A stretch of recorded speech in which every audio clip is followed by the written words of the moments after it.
നമസ്കാരം. പിണറായി വിജയനെ കരിങ്കൊടി കാണിക്കാൻ ശ്രമിച്ച യൂത്ത് കോൺഗ്രസ് പ്രവർത്തകരെ മർദ്ദിച്ച പോലീസുകാർക്ക് സസ്പെൻഷൻ. നവകേരള യാത്ര നടത്തി ആലപ്പുഴ പിന്നിട്ടപ്പോഴാണ് യൂത്ത് കോൺഗ്രസ് നേതാക്കളായ അജയ് ജുവൽ കുര്യാക്കോസിനെയും AD തോമസിനെയും കിരാതമായ മർദ്ദനത്തിനിരയാക്കിയത്. ഗൺമാൻ അനിൽകുമാർ, അകമ്പടി സേനാ അംഗങ്ങളായിരുന്ന S സന്ദീപ്, ഷൈജു, അരുൺ, വിപിൻ എന്നിവരെയാണ് സസ്പെൻഡ് ചെയ്തത്.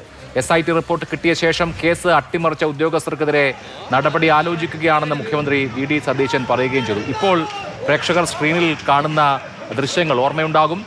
3 കൊല്ലം മുമ്പ് അതിഭീകരമായി മുഖ്യമന്ത്രി ആയിരുന്ന പിണറായി വിജയന്റെ നവകേരള ബസ് കടന്നു പോയതിന് ശേഷമാണ് മുഖ്യമന്ത്രിയുടെ സുരക്ഷാ ചുമതലയിൽ ഉണ്ടായിരുന്ന ഗൺമാൻ അടക്കമുള്ള ആളുകൾ ഈ തരത്തിലുള്ള വലിയ അതിക്രമം നടത്തുന്നത്. ആ തല്ല് ഏറ്റുവാങ്ങിയ AD തോമസ് ഇന്ന് CPM-ന്റെ കോട്ടകൊത്തളമായ ആലപ്പുഴയിലെ MLA ആണ്. അജയ് ജുവൽ കുര്യാക്കോസ് യൂത്ത് കോൺഗ്രസിന്റെ പ്രവർത്തകനാണ്. എന്തായാലും നടപടി ഉണ്ടായിരിക്കുന്നു. ഇനി അന്വേഷണം SIT രൂപീകരിച്ചിട്ടുണ്ട്. SIT-യുടെ അന്വേഷണ റിപ്പോർട്ടിനനുസരിച്ച് കൂടുതൽ നടപടിയും കേസും മറ്റു കാര്യങ്ങളൊക്കെ ഉണ്ടാവും.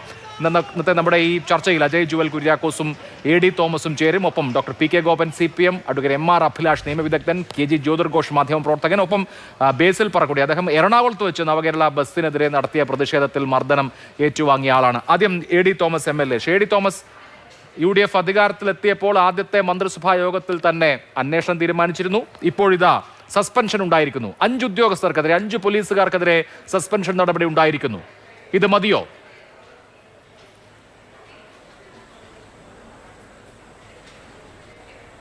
ആദ്യമേ തന്നെ ഈ വിഷയത്തിൽ ഒരു നടപടി ഉണ്ടായതിലുള്ള സന്തോഷം അറിയിക്കുകയാണ്. UDF സർക്കാരിൻ്റെ ഭാഗത്തു നിന്ന് UDF സർക്കാർ അധികാരത്തിൽ വന്ന് 1-ാം മാസം തന്നെ, ആദ്യത്തെ മണിക്കൂറിൽ തന്നെ ഇത്തരത്തിലുള്ള ഒരു നടപടി സ്വീകരിക്കുന്നു. സ്പെഷ്യൽ ഇൻവെസ്റ്റിഗേഷൻ ടീമിനെ രൂപീകരിച്ച് മണിക്കൂറുകൾക്കുള്ളിൽ തന്നെ നടപടി ഉണ്ടാവുന്നു. അപ്പോൾ ഈ അന്വേഷണം തുടങ്ങി റിപ്പോർട്ട് സമർപ്പിക്കുന്നതിന് മുമ്പ് തന്നെ ഈ കുറ്റക്കാരായ ഉദ്യോഗസ്ഥർക്കെതിരെ നടപടി ഉണ്ടായതിൽ വലിയ സന്തോഷമുണ്ട്. ഇത് കേവലം 2 വ്യക്തികൾ തമ്മിലോ അല്ലെങ്കിൽ ഏതാനും വ്യക്തികൾ തമ്മിലുള്ള ഒരു വ്യക്തി വൈരാഗ്യത്തിൻ്റെ ഒരു കഥയല്ല. ഞങ്ങളിവിടെ തുടക്കം മുതൽ തന്നെ പറയുന്നുണ്ട്, അഭിപ്രായ സ്വാതന്ത്ര്യത്തിന് വേണ്ടി പ്രതിഷേധിക്കുവാനുള്ള അവകാശം സംരക്ഷിക്കുന്നതിന് വേണ്ടിയുള്ള ഒരു പോരാട്ടത്തിൻ്റെ ഒരു വിജയമാണ്. ആ വിജയത്തിൻ്റെ തുടക്കം മാത്രമായിട്ടാണ് ഞങ്ങളിതിനെ കാണുന്നത്.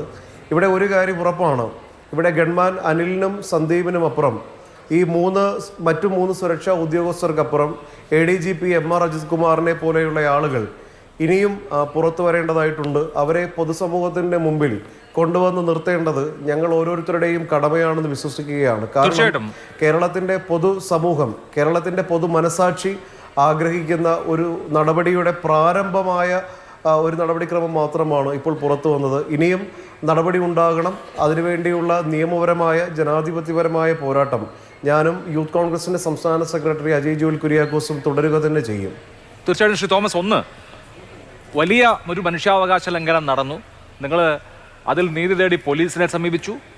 അവിടെ നിന്ന് നടപടി ഉണ്ടാവുന്നില്ല, നീതി കിട്ടുന്നില്ല. കോടതി വഴി അന്വേഷണം ഒടുവിൽ പ്രഖ്യാപിക്കപ്പെട്ടിട്ട് ആ അന്വേഷണം നടത്തിക്കൊണ്ടിരുന്ന ഉദ്യോഗസ്ഥരെ സ്വാധീനിച്ചു. തിരുവനന്തപുരത്തേക്ക് ക്രമസമാധാന ചുമതലയുള്ള ADGP-യുടെ ഓഫീസിലേക്ക് വിളിച്ചു വരുത്തി കേസ് ഡയറി തിരുത്തി കോടതിയിൽ കൊടുക്കേണ്ട റഫർ റിപ്പോർട്ട് ADGP-യുടെ ഓഫീസിൽ നിന്ന് അന്വേഷണ ഉദ്യോഗസ്ഥന് കൊടുത്ത അന്വേഷണ ഉദ്യോഗസ്ഥനെ കൊണ്ട് റഫർ റിപ്പോർട്ട് കൊടുപ്പിച്ച കേസാണ്. എനിക്ക് തോന്നുന്നു കേരളത്തിൻ്റെ നിയമനീതിന്യായ വ്യവസ്ഥയുടെ ചരിത്രത്തിൽ തന്നെ ഇതുപോലെ ഒരു ഇടപെടൽ ഉണ്ടായിട്ടുണ്ടോ എന്നുള്ള കാര്യം സംശയമാണ്. അത്ര ഗുരുതരമായ കാര്യങ്ങൾ നടന്നിട്ടുള്ള ഒരു സംഭവമാണ്. അതുകൊണ്ട് കേവലം ഈ 5 ഉദ്യോഗസ്ഥരുടെ സസ്പെൻഷനിലും അവർക്കെതിരെ വരാൻ പോകുന്ന കേസിലും മാത്രം ഒതുങ്ങി നിൽക്കരുതല്ലോ ഇത്.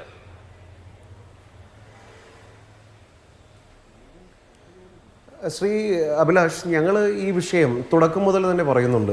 ഇങ്ങനെ ഒരു ആക്രമണം ഞങ്ങൾക്ക് നേർക്ക് ഉണ്ടാകുമ്പോൾ പിറ്റേ ദിവസം തന്നെ ഞാനും അജയ് ജുവൽ കുര്യാക്കോസും ചേർന്ന് ആലപ്പുഴ സൗത്ത് പോലീസ് സ്റ്റേഷനിൽ പരാതി നൽകുന്നുണ്ട്.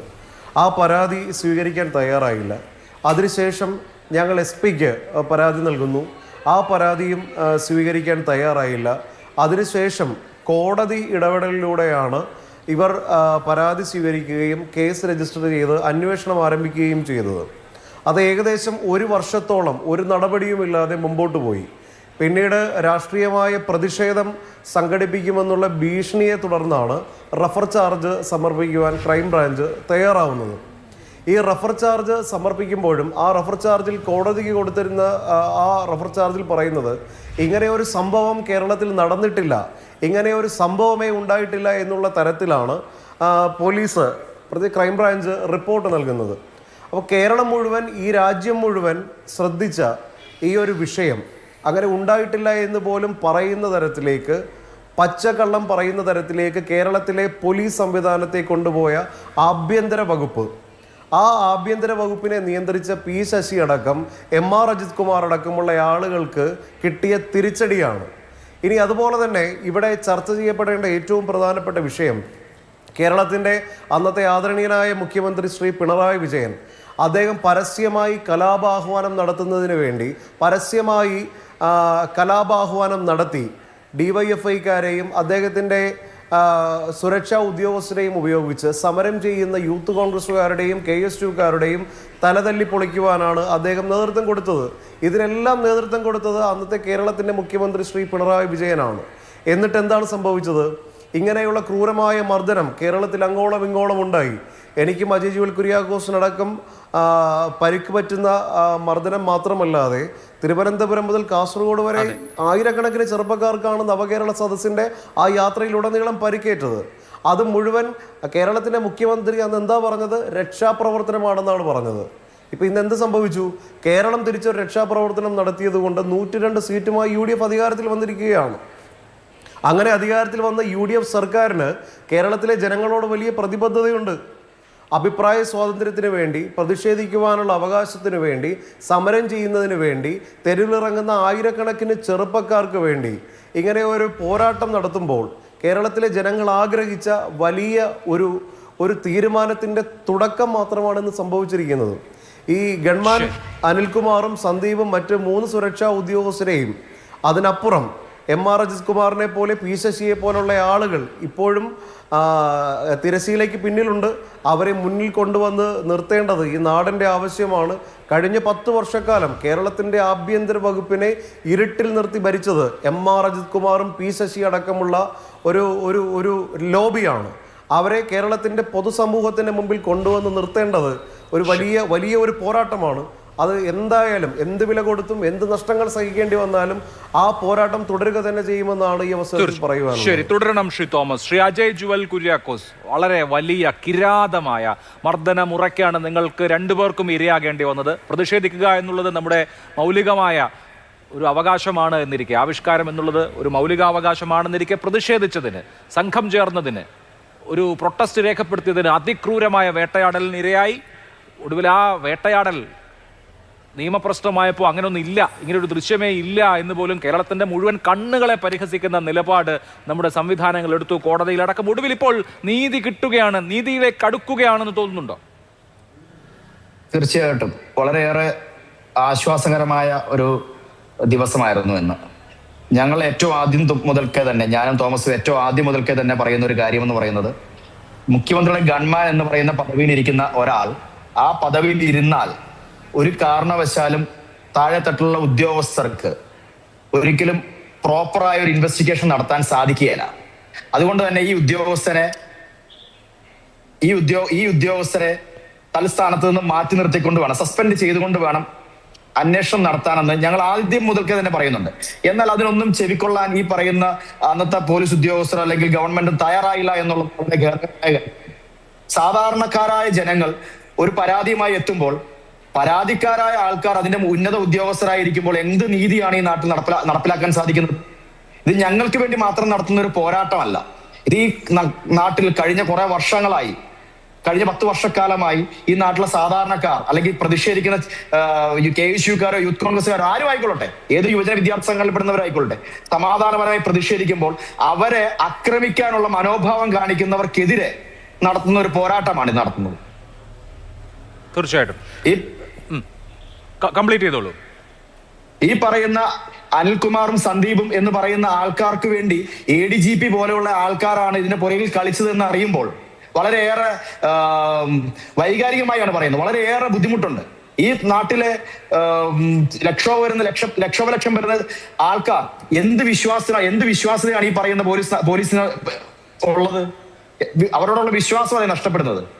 ഞാനും എഡി തോമസ് ചേർന്ന് വരും ദിവസങ്ങളിൽ ഈ പറയുന്ന മുഖ്യമന്ത്രിക്കും അതുപോലെ തന്നെ ആഭ്യന്തര വകുപ്പ് മന്ത്രിക്കും ഇയാളുടെ ഇൻവോൾവ്മെന്റ് ഉണ്ട് എങ്കിൽ അത് അന്വേഷിക്കാൻ വേണ്ടിയായിട്ട് അവരുടെ ഇൻവോൾവ്മെന്റ് ഉണ്ടെന്നാണ് ഞങ്ങൾ അറിയുന്നത്.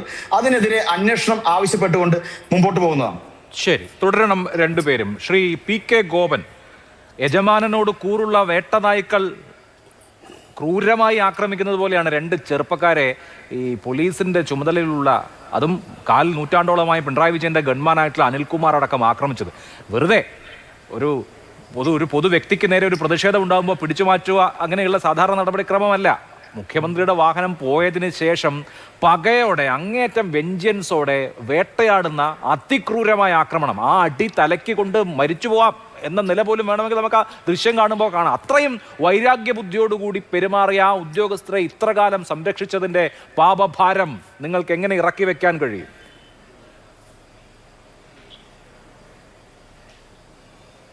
ശ്രീ അഭിലാഷ്, നമ്മൾ ഈ വിഷയം കഴിഞ്ഞ ദിവസം ചർച്ച ചെയ്താണെന്നാണ് എൻ്റെ ഓർമ്മ, മാതൃഭൂമി ചാനൽ തന്നെ. അപ്പോൾ ഞാൻ പറഞ്ഞ കാര്യങ്ങൾ പരമാവധി ആവർത്തിക്കാതിരിക്കേണ്ട ബാധ്യത എനിക്കുണ്ട്. രണ്ടാമത്, ശ്രീ അഭിലാഷ് മോഹൻ്റെ വളരെ ആത്മാർത്ഥമായ ഭാഷയെ, അതായത് പോലീസ് ജനങ്ങളെ കൈകാര്യം ചെയ്യുന്ന രീതി, അങ്ങനെ മർദ്ദനം ഏൽക്കുമ്പോഴുള്ള പ്രശ്നങ്ങൾ, അതിൻ്റെ രൂക്ഷത, അതിലൊക്കെ ഉള്ള അങ്ങയുടെ ഉത്കണ്ഠയും ആത്മാർത്ഥതയും ഞാൻ അഭിനന്ദിക്കുന്നു. ഒരുപക്ഷെ നാളെ അങ്ങയുടെ ചർച്ചയിൽ ഇന്ന് തിരുവനന്തപുരത്ത് മാരകമായി പരിക്കേറ്റ SFI നേതാക്കളെ ഇതുപോലെ കൊണ്ടിരുത്തും എന്ന് ഞാൻ പ്രതീക്ഷിക്കുന്നു. അവർക്ക് സംസാരിക്കാൻ പറ്റുമെന്ന് എനിക്കറിയത്തില്ല. അവരുടെ രണ്ട് കൈയും തല്ലി ഒടിക്കപ്പെട്ടവരുണ്ട്. SFIയുടെ സംസ്ഥാന പ്രസിഡന്റ് കൈ അടിച്ചൊടിച്ചിട്ടുണ്ട്. മാരകമായ പരിക്കേറ്റ കുറച്ച് വിദ്യാർത്ഥികളും മറ്റും ഇന്ന് തിരുവനന്തപുരത്ത് സർവകലാശാല വിദ്യാർത്ഥികൾ അവിടെയുണ്ട്. അപ്പോൾ അവരെയൊക്കെ നാളെ അങ്ങ് ചർച്ചയ്ക്ക് കൊണ്ടിരുത്തും എന്ന്, ഇത്രയും ആത്മാർത്ഥത പോലീസിൻ്റെ കാര്യത്തിൽ, പോലീസ് മർദ്ദനത്തിൻ്റെ കാര്യത്തിലുള്ള ശ്രീ അഭിലാഷ് മോഹൻ അത് ചെയ്യുമെന്നുള്ള പ്രതീക്ഷ എനിക്കുണ്ട്. അപ്പോൾ നാളെ ആ ചർച്ച നടക്കട്ടെ. എന്തായാലും ഇവിടെ സംഭവിച്ചത് നമ്മൾ കഴിഞ്ഞ ദിവസം ചർച്ച ചെയ്തത് ഉള്ളതുകൊണ്ട് ഞാൻ ആവർത്തിക്കുന്നില്ല എന്ന് പറഞ്ഞു. ഇവിടെ മുഖ്യമന്ത്രിക്കെതിരായിട്ട് മാത്രമുള്ള വിഷയമല്ലാതെ ഒരു ക്യാബിനറ്റ് മുഴുവൻ ഒരു വാഹനത്തിനകത്തുണ്ടെന്ന്, ഒരു ക്യാബിനറ്റ് മുഴുവൻ, അതായത് കേരളത്തിലെ മന്ത്രിസഭ മുഴുവൻ മുഖ്യമന്ത്രിയുടെ നേതൃത്വത്തിൽ ആ വാഹനത്തിനകത്ത് വരികയാണ്. പോലീസിൻ്റെ നിയമം അനുസരിച്ച് ഇവിടെ നിയമവിദഗ്ധരൊക്കെ ഇരിപ്പുണ്ട്. ഒരു കാര്യം ഞാൻ ആമുഖമായിട്ട് പറയാം, ഒരു തരത്തിലുള്ള പോലീസ് മർദ്ദനത്തോടും യോജിക്കുന്ന ഒരാളല്ല ഞാൻ. അത് 8 പ്രാവശ്യം കേരളത്തിൽ ഇടതുപക്ഷം ഭരിച്ചിട്ടുണ്ട്, 8 പ്രാവശ്യം വലതുപക്ഷം ഭരിച്ചിട്ടുണ്ട്.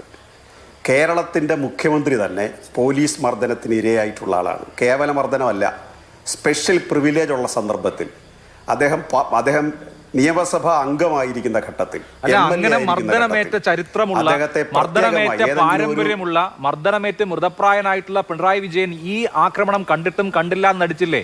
കല്യാശ്ശേരി മുതൽ കാട്ടാക്കട വരെ യൂത്ത് കോൺഗ്രസിന്റെയും മറ്റ് വിവിധ സംഘടനകളുടെയും ഒക്കെ ചെറുപ്പക്കാരെ പോലീസും ഡിവൈഎഫ്ഐക്കാരും ഒക്കെ നിരത്തി കൈകാര്യം ചെയ്തിട്ട് അത് രക്ഷാപ്രവർത്തനമാണെന്ന് അദ്ദേഹം ന്യായീകരിച്ചില്ലേ? അതാണ് ഇവിടുത്തെ പ്രശ്നം. മനുഷ്യാവകാശം എന്ന് പറയുന്നത് വൺ വേ ട്രാഫിക് അല്ലല്ലോ. അതാണ് സാർ ഇവിടുത്തെയും പ്രശ്നം. പിണറായി വിജയനും SFI നേതാക്കളും തല്ലുകൊണ്ടാൽ അത് കമ്മ്യൂണിസ്റ്റുകാരാണ്. കോരൻ്റെ മകനെ അങ്ങനെ തല്ലാൻ പറ്റും, മേനോന്റെ മക്കളെ അങ്ങനെ അടിക്കാൻ പറ്റത്തില്ല. ആ രാഷ്ട്രീയം നിങ്ങൾ പ്രയോഗിക്കും, പക്ഷെ ഞങ്ങൾക്ക് പ്രയോഗിക്കാൻ ഒരു പ്രയോഗമില്ല. ഇതൊക്കെ വിദണ്ഡവാദങ്ങളാണ്. നമ്മുടെ കൺമുമ്പിൽ കണ്ട കാര്യം കൊണ്ടോട്ടെ, പക്ഷേ കേരളം മുഴുവൻ കണ്ടതാണ്. കൊള്ളേണ്ട കാര്യമില്ല. അതിരിക്കട്ടെ, ഞാൻ പറയട്ടെ. അല്ല, എന്നോട് പറയാൻ കേരളം മുഴുവൻ കണ്ടത് തന്നെയാണല്ലോ നമ്മൾ ചർച്ച ചെയ്യുന്നത്. അന്നത്തെ മുഖ്യമന്ത്രി ആവശ്യപ്പെട്ടത് ഞാൻ പറയട്ടെ. മുഖ്യമന്ത്രി മഹത്വവൽക്കരിച്ച ഒരു സംഭവമാണിത്. പറഞ്ഞല്ലോ, അവിടെ ഇപ്പോ നടപടി വരുന്നു. അപ്പോ ആ നടപടി വരുന്നു, അന്വേഷണം നടത്തുന്നു. സംസാരിക്കണോ വേണ്ട എന്ന് ആദ്യം അവരെ തീരുമാനം. അല്ല, അങ്ങ് പറയൂ. ചോദ്യത്തിനല്ലേ ഉത്തരം പറയേണ്ടത്? മുന്നോട്ട് കൊണ്ടുപോകാൻ പറ്റും. ചോദ്യത്തിനല്ലേ ഉത്തരം വേണ്ടത്? അത് തന്നെ, ചോദ്യത്തിന് ഉത്തരം പറഞ്ഞു. പക്ഷെ നിങ്ങളുടെ മെത്തഡോളജി എനിക്ക് ഉപയോഗിക്കാൻ പറ്റില്ല. എനിക്ക് എൻ്റെ രീതിശാസ്ത്രമുണ്ട് ചോദ്യത്തിന് ഉത്തരം പറയാൻ. എനിക്കിത് പറയാതെ അതിലേക്ക് വന്നാൽ ഇത് ശരിയാവില്ല. ഞാൻ പറഞ്ഞത് കേരളം മൊത്തം കണ്ടതാണല്ലോ SFI പിഞ്ചു വിദ്യാർത്ഥികൾ ഇന്ന് മർദ്ദനമേറ്റത്. അതും കേരളം മൊത്തം കണ്ടതാണല്ലോ. അവരാരെയും അങ്ങോട്ട് ആക്രമിച്ചില്ലല്ലോ. അല്ല, ഇന്നലെ സർവകലാശാല യൂണിയൻ ഇന്നലെ രാത്രി പിടിച്ചെടുത്തപ്പോ അവര് തിരുവനന്തപുരത്ത് പ്രകടനം നടത്തിയതല്ലേ ഉള്ളൂ. ഇന്നലെ രാത്രി കേരള സർവകലാശാലയിലെ വിജയാഹ്ലാദ പ്രകടനം ചർച്ച ചെയ്തോ? രണ്ട് SFIയും KSUവും തമ്മിൽ അങ്ങോട്ടും ഇങ്ങോട്ടും പോലീസ് ഏകപക്ഷീയമായി അതിനകത്ത് ഇടപെട്ടു എന്നുള്ള വിഷയത്തിൽ നിങ്ങൾക്ക് പരാതി ഉണ്ടെങ്കിൽ ഓക്കെ, നമുക്ക് അതും ചർച്ച ചെയ്യാം. പക്ഷെ നോക്കൂ, നമ്മുടെ കൺമുമ്പിൽ നടന്ന വളരെ ഏകപക്ഷീയമായ ഒരു ആക്രമണത്തിൽ നിരായുധരായ രണ്ട് ചെറുപ്പക്കാരെ മുഖ്യമന്ത്രിയുടെ അംഗരക്ഷകർ അങ്ങോട്ട് പോയി ആക്രമിച്ച വിഷയമാണ് നമ്മൾ ചർച്ച ചെയ്യുന്നത്. കേരളത്തിൽ പോലീസ് നടപടികൾ ഒരുപാട് ഉണ്ടായിട്ടുണ്ട്.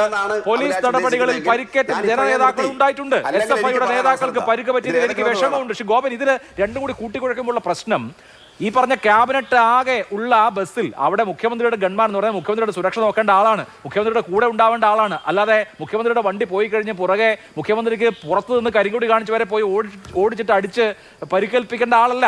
അയാളുടെ ഡ്യൂട്ടി ചെയ്തില്ല എന്ന പ്രശ്നം പോലും ഉണ്ട് അതിനകത്ത്. അതവിടെ നിൽക്കട്ടെ, അതല്ലോ പ്രധാനപ്പെട്ട വിഷയം.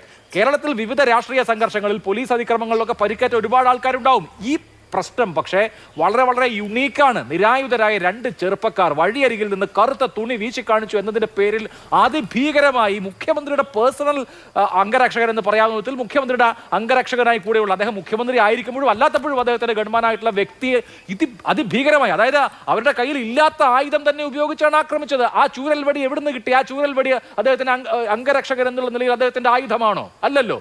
അപ്പോൾ നമ്മൾ ഇതുവരെ കാണാത്ത അതിഭീകരമായ ആക്രമണം നടന്നു. അത് കേരളം മുഴുവൻ കണ്ടതാണ്. അതിലിപ്പോൾ നടപടി വരുന്നു, അന്വേഷണം വരുന്നു. അതാണ് നമ്മൾ ചർച്ച ചെയ്യുന്നത്.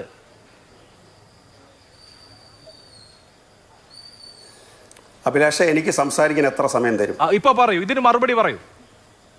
അതങ്ങ് തീരുമാനിച്ചാലേ അത്രയും സമയം ഞാൻ പറഞ്ഞു നിർത്താം. അഭിലാഷിന് ഇത് വിശദീകരിച്ചിട്ടും മതിയാവുന്നില്ലല്ലോ. ഒരേ സാധനം തന്നെ ആവർത്തിച്ച് ഇതിൻ്റെ ഒരു ഭീകരത വ്യക്തമാക്കാനില്ല അങ്ങ് ചോദിപ്പിക്കുന്നത്. ഇന്ത്യ രാജ്യത്ത് എവിടെങ്കിലും അഭിലാഷെ ഒരു മുഖ്യമന്ത്രി വിമാനത്തിൽ കയറുമ്പോൾ ആ വിമാനത്തിനകത്ത് ആക്രമിക്കാൻ ചെന്നിട്ടുണ്ടോ? ഒരു സംഭവം നിങ്ങൾക്ക് പറയാമോ? അങ്ങനെ ആക്രമിക്കാൻ ചെന്നാൽ അവരുടെ അവസ്ഥ എന്തായിരിക്കും? Z+ കാറ്റഗറിയുള്ള ഒരാൾ, അതാരെയും പ്രത്യേകിച്ച് ബോധ്യപ്പെടുത്തണ്ടല്ലോ. കേരളത്തിലെ ജനങ്ങളെ സംബന്ധിച്ചാൽ Z+ കാറ്റഗറി എന്ന് പറഞ്ഞാൽ എന്താണെന്ന് അവർക്കറിയാമല്ലോ. ഇതിൻ്റെ ശ്രോതാക്കളൊക്കെ എല്ലാം അറിയാമല്ലോ. Z+ കാറ്റഗറിയുള്ള മുഖ്യമന്ത്രി വിമാനത്തിൽ കയറുന്നു. ആ വിമാനത്തിൽ ആക്രമിക്കാൻ ചെല്ലുന്നു. നവകേരള സദസ്സ് ആരംഭിച്ചതിന് ശേഷം പലയിടത്തും കല്ലേറ് നടക്കുന്നു, വണ്ടി തടയുന്നു, ഷൂസ് എറിയുന്നു. എറണാകുളത്ത് കൊച്ചിയിൽ വെച്ചല്ലേ ഷൂസ് എടുത്തെറിഞ്ഞത്? വണ്ടിക്ക് നേരെ ഒന്നും കിട്ടാതെ വന്നപ്പോൾ ഷൂസ് എടുത്തെറിഞ്ഞത്. അതുകൊണ്ട് ഏതെങ്കിലും തരത്തിൽ മുഖ്യമന്ത്രിക്ക് എന്തെങ്കിലും പരിക്ക് പറ്റിയാൽ നടപടിക്ക് വിധേയരാകുന്ന മുഖ്യമന്ത്രിയാണോ അതോ ഈ പ്രൊട്ടക്ഷൻ ഗ്രൂപ്പുകളാണോ? അപ്പോൾ സ്വാഭാവികമായിട്ട് അവർ മുമ്പിലും പുറകിലും എല്ലാം സംരക്ഷണം ഏർപ്പെടുത്തിക്കൊണ്ടല്ലേ വരുന്നത്. അതിൻ്റെ മർദ്ദനത്തിൽ ഏതെങ്കിലും തരത്തിലുള്ള തെറ്റായ വശമാണ് നിലനിൽക്കുന്നതെങ്കിൽ അതിപ്പോൾ അന്വേഷണം പ്രഖ്യാപിച്ചല്ലോ, കോടതിയിലെത്തിയല്ലോ. എന്താ കോടതി പറഞ്ഞേ? ഇന്ന് കോടതിയിൽ നിന്ന് കിട്ടിയത് എന്താ? കോടതിയിൽ കിട്ടിയത് ഈ ആളുകളുടെ മുൻകൂർ ജാമ്യവുമായി ബന്ധപ്പെട്ട് കോടതിയുടെ പ്രതികരണം എന്തായിരുന്നു? നിങ്ങൾ ജാമ്യമില്ലാ വകുപ്പ് പോലും ഇതിനകത്ത് ജാമ്യമില്ലാത്ത വകുപ്പ് ചേർത്തിട്ടില്ല. ഇതാണ് കോടതിയുടെ പരാതി. അതിനിപ്പോ ചേർക്കോന്ന് അറിയില്ലല്ലോ. ഞാനൊന്ന് പറഞ്ഞ് അവസാനിപ്പിച്ചിട്ട് പോരെ അല്ല, കോടതി ആ കേസ് ഡിസ്പോസ് ചെയ്തത് പ്രകാരമുള്ള കേസാണ്. അപ്പൊ പിന്നെ നിങ്ങളുടെ വാശിയൊക്കെ ബോധ്യപ്പെട്ടതേ അല്ല, അതിൽ മുൻകൂർ ജാമ്യം കൊടുക്കേണ്ട വിഷയം ഇല്ലല്ലോ ഇതില്. അല്ല, ചർച്ച ചെയ്തിട്ട് കാര്യമില്ല. നമ്മൾ സംസാരിക്കാൻ സമ്മതിക്കാത്ത സ്ഥിതിക്ക് ഇനി പറഞ്ഞിട്ട് കാര്യമില്ല. അങ്ങ് പറഞ്ഞു നിർത്തിയോ? അവസാനിപ്പിക്കുക എന്നുള്ളതേ ഉള്ളൂ മാർഗം. അങ്ങ് പറഞ്ഞു നിങ്ങൾക്ക് അല്ല, ഇല്ല സാർ, അങ്ങക്ക് താല്പര്യമുള്ള ഞങ്ങളൊക്കെ നേരത്തെ ഭരണപക്ഷമായിരുന്നപ്പോൾ ഞങ്ങൾക്ക് പിന്നെ അങ്ങനെ ഒരു അവകാശമൊന്നുമില്ല. നിങ്ങൾ ഒരാളിരുന്ന് ഞങ്ങൾ 4-5 പേരിന് നിങ്ങളെ ചോദ്യം ചെയ്യുന്നൊക്കെ ആയിരുന്നു. ഞങ്ങൾ പ്രതിപക്ഷത്തായപ്പോൾ ഞങ്ങൾ തിരിച്ചു പ്രതീക്ഷിച്ചു. ഇപ്പോഴും അങ്ങ് വിടുന്നില്ല. അല്ല, ഇത് നിങ്ങൾ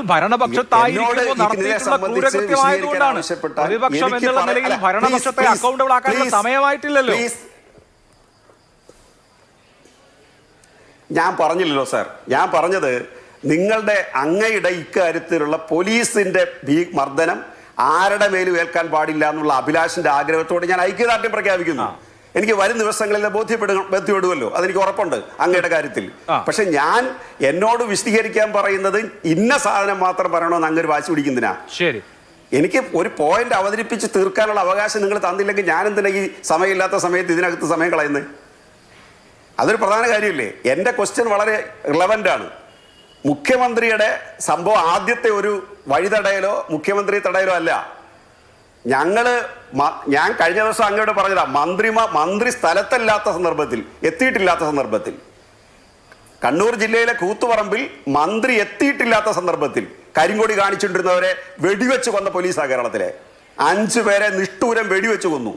ഒരാളിന്റെ വെടിയേറ്റത് 30 കൊല്ലക്കാലം ആ ചെറുപ്പക്കാരൻ കിടപ്പറയിൽ മാത്രം കിടന്നു. അതൊക്കെ അത്ര ക്രൂരമായി സമീപനം സ്വീകരിച്ച പോലീസാ. തെറ്റായിട്ടുള്ള കാര്യമാണ്. 30 കൊല്ലം മുമ്പുള്ള കാര്യമാണ്. 10-15 മന്ത്രിമാരും 94-ലെ വെടിവെപ്പിന്റെ കൂടി ജനരോഷത്തിന്റെ ഫലമായിട്ടാണ് 96-ൽ നിങ്ങളുടെ സർക്കാർ അധികാരത്തിൽ വന്നത്. അങ്ങനെ നായനാരുടെ സർക്കാർ വന്നപ്പോൾ അന്നത്തെ പോലീസ് ഉദ്യോഗസ്ഥർക്കെതിരെ ഇപ്പൊ സ്വീകരിച്ചത് മാതിരിയുള്ള നടപടി സ്വീകരിച്ചിട്ടുണ്ട്. അതാണ് ചരിത്രം. അപ്പോൾ അതിൽ നമുക്ക് ആ തരത്തിലുള്ള ഒരു യാദൃശ്ചികതയോ അതല്ലെങ്കിൽ ചരിത്രത്തിന്റെ പെട്ടെന്ന്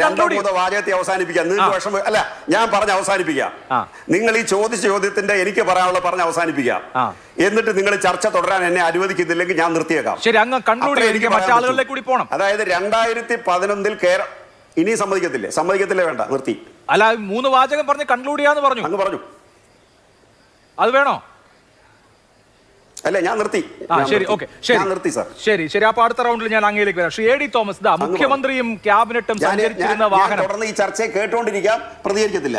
SPG സുരക്ഷ ബഹിഷ്കരിക്കില്ല, പക്ഷേ ഞാൻ കേട്ടോണ്ടിരിക്കാൻ പ്രതികരിക്കത്തില്ല. ഞാൻ അങ്ങോട്ട് ചോദിക്കാം, അങ്ങ് പ്രതികരിക്കേണ്ട വിഷയങ്ങൾ വരുമല്ലോ. ഈ തരത്തിൽ സുരക്ഷയുള്ള മുഖ്യമന്ത്രിയെയും സംഘത്തെയും ഞങ്ങൾ അപായപ്പെടുത്താൻ ശ്രമിച്ചോ? അതാണ് CPM-ന്റെ ചാർജ്. തുടർന്നുണ്ടാവില്ല. ഞാൻ ബഹിഷ്കരിക്കത്തൊന്നുമില്ല. ശരി, ഞങ്ങളുടെ അവകാശം സംരക്ഷിക്കാനുള്ള ബാധ്യത കൂടി ഞങ്ങൾക്കുണ്ടല്ലോ. ചർച്ചയിൽ പങ്കെടുക്കുന്ന ഒരു പാർട്ടി പ്രതിനിധിയുടെ അവകാശം സംരക്ഷിക്കാനുള്ള ബാധ്യത ഞങ്ങൾക്കുണ്ടല്ലോ. ചർച്ച തുടങ്ങുന്നതിന് മുമ്പ് അങ്ങ് ഇത്ര കൂടുതൽ ഇടപെട്ട് അവസാനത്തെ 11 മിനിറ്റ് സംസാരിക്കാൻ വേണ്ടിയാ. അതിരിക്കട്ടെ, അങ്ങ് 96-ലെ കാര്യവും 95-ലെ കാര്യവും 11 മിനിറ്റായി. മറ്റുള്ള ആളുകളൊക്കെ നോക്കിയിരിക്കല്ലേ. ശ്രീ തോമസ് പറയും അതിനുള്ള മറുപടി. അങ്ങ് ഇന്നത്തെ കാര്യം പറയാത്ത എന്താ? അങ്ങനെയാണെങ്കിൽ ഇന്നത്തെ കാര്യം അങ്ങ് പറയാത്തത് എന്താ? നമ്മൾ ചർച്ച ചെയ്യുന്നത് ഇന്ന് പോലീസ് ഉദ്യോഗസ്ഥർക്കെതിരെ എടുത്ത നടപടിയാണ് ചർച്ച ചെയ്യുന്നത്. അതുകൊണ്ട് ഇന്നത്തെ അവസ്ഥ കാര്യം എന്താ മിണ്ടാഞ്ഞ്? അങ്ങയുടെ ആമുഖത്തിൽ അത് പറഞ്ഞില്ലല്ലോ. ഞാൻ പറഞ്ഞല്ലോ, രണ്ട് ഗ്രൂപ്പുകൾ തമ്മിൽ സംഘർഷം ഉണ്ടാവുന്നു, അതിൽ പോലീസ് ആക്ഷൻ ഉണ്ടാവുന്നു, അതിൽ SFI-ക്കാർക്ക് പരിക്കേറ്റിട്ടുണ്ടെങ്കിൽ SFI-ക്കാരുടെ പരിക്ക്, ആ SFI-ക്കാർക്ക് പറ്റിയ പരിക്കിൽ എനിക്ക് വിഷമമുണ്ട്. പക്ഷേ ഇതിനെ രണ്ടിനെയും നമ്മൾ താരതമ്യപ്പെടുത്തി പരസ്പരം റദ്ദാക്കാൻ പറ്റുന്നതല്ല. രണ്ടിന്റെയും നേച്ചർ വേറെയാണ് എന്നുള്ളതാണ് എന്റെ കൃത്യമായ അക്കാര്യത്തിൽ അഭിപ്രായം. രണ്ട് സംഘടനകൾ തമ്മിലുള്ള സംഘർഷവും അതിൽ നടക്കുന്ന പോലീസ് നടപടിയും പോലെ അല്ല. മുഖ്യമന്ത്രിയുടെ സുരക്ഷാ ചുമതലയുണ്ടായിരുന്ന പോലീസ് ഉദ്യോഗസ്ഥൻ അതിനിഷ്ഠൂരമായി കരിങ്കൊടി കാണിച്ച പ്രവർത്തകരെ ആക്രമിക്കുന്നത്, അത് രണ്ടാണ്. അതിൽ യാതൊരു സംശയവുമില്ല. കേരളത്തിൽ ഒരു രാഷ്ട്രീയ പാർട്ടി ഏറ്റിട്ടില്ലല്ലോ. അതിൽ ഞങ്ങളുടെ പോലെ കേരളത്തിൽ ഒരു രാഷ്ട്രീയ പാർട്ടി ഏറ്റിട്ടില്ലല്ലോ. അതൊക്കെ നമുക്ക് ചർച്ച ചെയ്യാം. ഞങ്ങളുടെ അഖിലേന്ത്യാ നേതാക്കൾ മുതൽ ബ്രാഞ്ചിലെ സാധാരണ അനുഭാവികൾ ഉൾപ്പെടെയുള്ള ഞാൻ ഉൾപ്പെടെ ഈ ചർച്ചയിൽ പങ്കെടുക്കുന്ന ഞാൻ ഉൾപ്പെടെ എത്ര ദിവസം ജയിലിൽ കിടന്നാ സാർ? ശരി, അല്ല അതൊക്കെ രാഷ്ട്രീയ പ്രവർത്തനത്തിന്റെ ഭാഗമായി എല്ലാ പ്രവർത്തകരും അനുഭവിച്ചു വരാം. ശരി, ഞാൻ അടുത്ത റൗണ്ടിൽ അങ്ങയിലേക്ക് വരാം. അതുകൊണ്ട് അങ്ങാണ് ബഹുഭൂരിപക്ഷം സമയം സംസാരിച്ചത്. ഞാനിത് കേട്ടോണ്ടിരുന്നോളാം. ശരി, താങ്കളാണ് ഇതുവരെ നമ്മൾ സംസാരിക്കുമ്പോൾ 22 മിനിറ്റായി, അതിൽ 13 മിനിറ്റ് അങ്ങാണ് സംസാരിച്ചത്. അപ്പൊ അങ്ങനെയൊക്കെ ഞാൻ സമയം തന്നില്ല എന്ന് പറയുന്നതിൽ കാര്യമില്ല. പക്ഷെ തോമസ് 13 മിനിറ്റും 8 മിനിറ്റും അഭിലാഷാണ് സംസാരിച്ചത്. അല്ല, ഞാൻ അതിൽ എന്റെ ചോദ്യങ്ങൾ ചോദിച്ചേ ഉള്ളൂ. സ്വാഭാവികമായിട്ട് ശ്രീ തോമസ്, താങ്കൾക്ക് ഇക്കാര്യത്തിൽ ഇപ്പൊ ഉന്നയിക്കപ്പെട്ട വിഷയങ്ങളിൽ പറയാനുള്ള മറുപടി ചോദ്യം ചോദിക്കാന്നുള്ളത് മാത്രമേ ഉള്ളൂ. ചില ആളുകളെ പോലെ ഉത്തരം വേണ്ട. ശരി, പറയൂ തോമസ്, പറയൂ.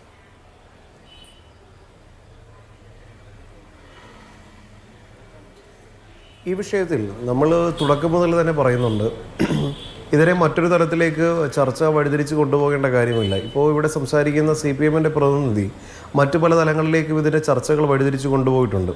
അതിൽ നിന്നെല്ലാം വ്യത്യസ്തമായി ഈ സംഭവം തീർത്തും വ്യത്യസ്തത പുലർത്തുന്ന ഒരു സംഭവമാണ്. കേരളത്തിൻ്റെ മുഖ്യമന്ത്രി നവകേരള സദസ്സ് എന്ന് പറയുന്ന ഒരു ദൂർത്ത്, ഒരു യാത്രയാണ് നടത്തുന്നത്. ഈ നവകേരള സദസ്സ് കൊണ്ട് കേരളത്തിലെ സാധാരണക്കാരായ ജനങ്ങൾക്കോ യാതൊരു ഗുണമുണ്ടായിട്ടില്ല എന്ന് മാത്രമല്ല, കേരളത്തെ വലിയ സാമ്പത്തിക ബാധ്യതയിലേക്ക് തള്ളിവിട്ട ഒരു പരിപാടി കൂടിയായിരുന്നു.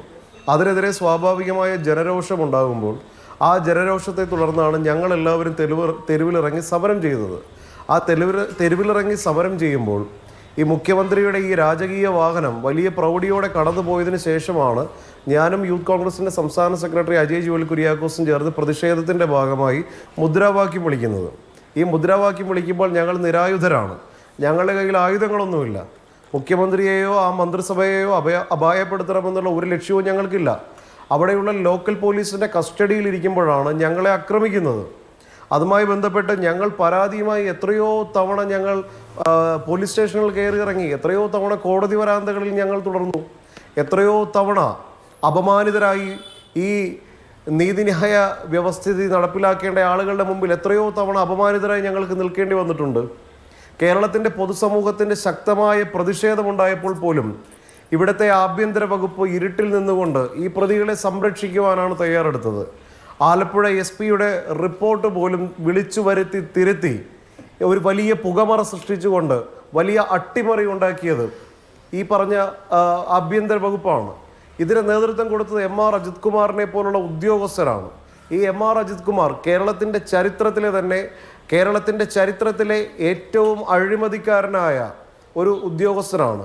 അദ്ദേഹത്തിൻ്റെ എത്രയോ നടപടികൾ കേരളത്തിൽ അങ്ങോളം ഇങ്ങോളം ചർച്ച ചെയ്യപ്പെട്ടതാണ്. അതെല്ലാം പൊതുസമൂഹത്തിൻ്റെ മുമ്പിൽ തെളിവ് സഹിതം കൊണ്ടുവന്ന് നിർത്തുന്ന ദിവസം വരെയും ഞങ്ങൾ ഈ പോരാട്ടം തുടരും. ഇത് തുടക്കം മുതൽ പറയുന്നുണ്ട്. ഗൺമാൻ അനിൽകുമാറും സന്ദീപും 3 സുരക്ഷാ ഉദ്യോഗസ്ഥരും 2 യൂത്ത് കോൺഗ്രസ് പ്രവർത്തകരും തമ്മിലുള്ള വ്യക്തിവൈരാഗ്യത്തിൻ്റെ ഒരു നിയമ പോരാട്ടമല്ല, മറിച്ച് അഭിപ്രായം പറയുവാനും പ്രതിഷേധിക്കുവാനും സമരം ചെയ്യുവാനുമുള്ള എല്ലാവരുടെയും സ്വാതന്ത്ര്യം, ആ മൗലിക അവകാശം സംരക്ഷിക്കുവാനുള്ള പോരാട്ടമാണ് കേരളത്തിൻ്റെ മുഖ്യമന്ത്രിയായിരുന്ന ശ്രീ പിണറായി വിജയൻ, ഇന്നത്തെ കേരളത്തിൻ്റെ ആദരണീയനായ പ്രതിപക്ഷ നേതാവ്. അങ്ങേക്ക് വലിയ തെറ്റ് സംഭവിച്ചിട്ടുണ്ട്. അത് ഇപ്പോഴും തിരുത്താൻ തയ്യാറാവാതെ അദ്ദേഹത്തിൻ്റെ പാർട്ടി പ്രതിനിധികൾ ഇപ്പോഴും കേരളത്തിൻ്റെ പൊതുസമൂഹത്തിൻ്റെ മുമ്പിൽ വന്നിരുന്ന് ഇങ്ങനെയുള്ള ന്യായവാദങ്ങൾ നിരത്തി ഇനിയും അപഹാസ്യരാകരുതെന്ന് മാത്രം പറയുവാനാണ് ഈ അവസരം വിനിയോഗിക്കുന്നത്. പ്രിയപ്പെട്ട CPM-ൻ്റെ പ്രതിനിധി മനസ്സിലാക്കേണ്ട ഒരു കാര്യമുണ്ട്. നിങ്ങൾ നടത്തിയ രക്ഷാപ്രവർത്തനമുണ്ടല്ലോ, ആ രക്ഷാപ്രവർത്തനത്തെക്കാൾ വലിയ രക്ഷാപ്രവർത്തനം നടത്താൻ കെൽപ്പുള്ളവരാണ് കേരളത്തിലെ ജനങ്ങളെന്ന് നിങ്ങൾ ഇനിയും മനസ്സിലാക്കിയിട്ടില്ല എന്ന് മാത്രമാണ് എനിക്ക് പറയാനുള്ളത്. അതുകൊണ്ട് ഇനിയെങ്കിലും ഇത് തിരിച്ചറിഞ്ഞ് ഈ കാട്ടാള ഭരണത്തെ തുടർന്നും നിങ്ങൾ പ്രതിപക്ഷത്തേക്ക് പോകുമ്പോഴും ഇപ്പോഴും അതിൻ്റെ എല്ലാം ആലസ്യത്തിൽ തുടരുന്നുണ്ടെങ്കിൽ നിങ്ങൾക്ക് ഇതിനേക്കാൾ വലിയ തിരിച്ചടി ഇനിയും ഉണ്ടാവും. കേരളത്തിൻ്റെ ഒരു ചരിത്രം അതാണ്, കേരളത്തിൻ്റെ രാഷ്ട്രീയ സാമൂഹിക സാംസ്കാരിക പാരമ്പര്യം അതാണ്. ഇനിയെങ്കിലും അത് മനസ്സിലാക്കാൻ തയ്യാറാവണം. ഇവിടെ സമരം ചെയ്യുവാനും പ്രതിഷേധിക്കുവാനുമുള്ള അവകാശം എല്ലാവർക്കുമുണ്ട്. അത് സംരക്ഷിക്കപ്പെടണം. അത് ഏതെങ്കിലുമൊക്കെ CPM-ൻ്റെ ജില്ലാ കമ്മിറ്റി ഓഫീസിൽ നിന്ന് വലിച്ചെറിയുന്ന എല്ലിൻ കഷ്ണങ്ങൾക്കും അപ്പക്കഷ്ണങ്ങൾക്കും വേണ്ടി രാജാവിനേക്കാൾ വലിയ രാജഭക്തി കാണിച്ച് സമരം ചെയ്യാൻ വരുന്ന ചെറുപ്പക്കാരുടെ തലതല്ലി പൊളിക്കാൻ ഇനിയൊരു ഉദ്യോഗസ്ഥൻ്റെയും കൈ ഉയരരുത്. അതിനുവേണ്ടിയുള്ള നിയമ പോരാട്ടം ഞങ്ങൾ 2 പേരും തുടരുമെന്ന് മാത്രമാണ് ഈ അവസരത്തിൽ പറയാനുള്ളത്. ഇപ്പോൾ ഉണ്ടായ നടപടി ഈ മാതൃകാപരമായ നടപടിയുടെ ആരംഭം മാത്രമാണ്. ഇനിയും വലിയ ഉദ്യോഗസ്ഥർക്കെതിരെ നടപടി ഉണ്ടാകുമെന്ന് മാത്രം പറഞ്ഞുകൊണ്ട് നിർത്തുകയാണ്. ശരി, ആരംഭം മാത്രമാണ് എന്നുള്ളതാണ് അതിൽ AD തോമസ് MLA പറയാനുള്ളത്. ശ്രീ അഡ്വക്കേറ്റ് MR അഭിലാഷ്, ഇവിടെ ഒന്ന് കേരളം മുഴുവൻ കണ്ടിട്ടുള്ള അതിനിഷ്ഠൂരമായ ഒരു പോലീസ് അതിക്രമമായിരുന്നു, പോലീസ് വേട്ടയായിരുന്നു. അത് അവിതർക്കിതമാണ്. അതിനും അപ്പുറത്ത് അതിന് മുഖ്യമന്ത്രി ന്യായീകരിക്കുന്നു, രക്ഷാപ്രവർത്തനമെന്ന് പ്രകീർത്തിക്കുന്നു. ഈ ഉദ്യോഗസ്ഥരെ, കുറ്റക്കാരായ ഉദ്യോഗസ്ഥരെ സംരക്ഷിക്കാൻ ക്രമസമാധാന ചുമതലയുള്ള കേരളത്തിലെ മുഖ്യ ഉദ്യോഗസ്ഥന്റെ ADGP MR അജിത് കുമാറിന്റെ ഇടപെടൽ ഉണ്ടായിട്ടുണ്ട് എന്നാണ് SITക്ക് മുമ്പിൽ കിട്ടിയിരിക്കുന്ന മൊഴി. അന്വേഷിക്കുന്ന ഉദ്യോഗസ്ഥരെ വിളിച്ചു വരുത്തി അവരുടെ കേസ് ഡയറി തിരുത്തുന്നു, റഫർ റിപ്പോർട്ട് അവിടെ നിന്ന് തയ്യാറാക്കി പെൻഡ്രൈവിൽ കൊടുത്തുവിട്ട് ആണ് കോടതിയിൽ കൊടുക്കുന്നത് പോലും. ഇതൊക്കെ ഏത് വെള്ളരിക്കാപട്ടണമാണ് എന്ന് നമുക്ക് സംശയം തോന്നുന്നു. അന്നത്തെ Alappuzha SP Chaitra Teresa John നൽകിയിട്ടുള്ള റിപ്പോർട്ട് കീറി ചവിറ്റുകുട്ടയിലിട്ടിട്ടാണ് ഇവരെ മുഴുവൻ രക്ഷിച്ചത്. ഇത് ഏത് തരം നിയമവാഴ്ചയാണ് ഇവിടെ നിലനിൽക്കുന്നത് എന്നതിനെ കുറിച്ച് പോലും സംശയം ഉണ്ടാക്കുന്ന കാര്യങ്ങളാണ് ആ കാലഘട്ടത്തിൽ അരങ്ങേറിയിട്ടുള്ളത്. അവിടെ ഇപ്പോൾ ഉചിതമായ തിരുത്തൽ നടപടികൾ ഉണ്ടാകുന്നു എന്ന് താങ്കൾ വിചാരിക്കുന്നു?